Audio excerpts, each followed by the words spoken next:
Donc c'est Tokpanou Aboki Koudio, je suis médecin, socio-anthropologue et auteur-écrivain. Je suis ici ce soir dans le cadre de la présentation de mon roman, Tidotode ou une enfance brisée, qui est ma première œuvre littéraire. Voilà.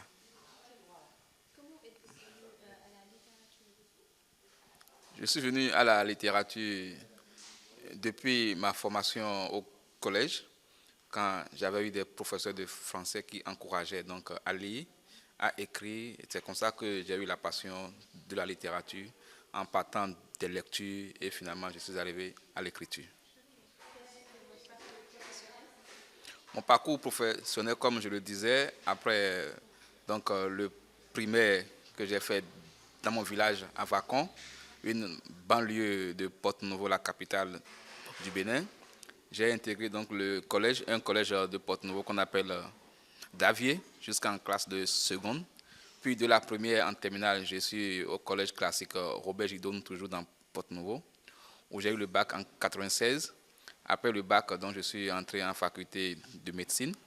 Et en 2005, je soutenais ma thèse de doctorat d'État en tant que médecin.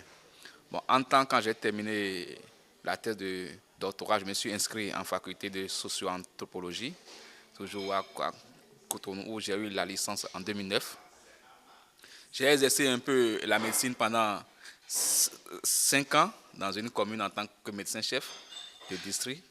Et après, je suis venu à Dakar pour faire la spécialité en maladies infectieuses et tropicales, là où je suis actuellement. Par quoi je suis influencé? Dans quel contexte? Ok, dans la littérature, j'ai été beaucoup plus influencé par les auteurs négro-africains. J'ai lu beaucoup. C'est vrai qu'au collège, on avait des livres à lire, des romans à lire, tels que les auteurs béninois du genre Champlia, avec l'arbre fétiche, la secrétaire particulière, camerounais Mongo Betty, et les Sous l'orage de Seydou Badian. Comme auteur sénégalais, celui qui m'a le plus influencé, c'est Samben Ousmane, avec donc les bouts de bois de Dieu qu'on lisait en classe de terminale. Et quand je suis venu à Dakar, j'ai revu un peu cette histoire, Dakar, Thiès, Bamako, le chemin de fer, voilà, un peu les auteurs qui m'ont influencé. Là, pour moi, c'est l'expression matérielle de l'esprit. Quand vous avez quelque chose en esprit, là, vous permet de le matérialiser, voilà.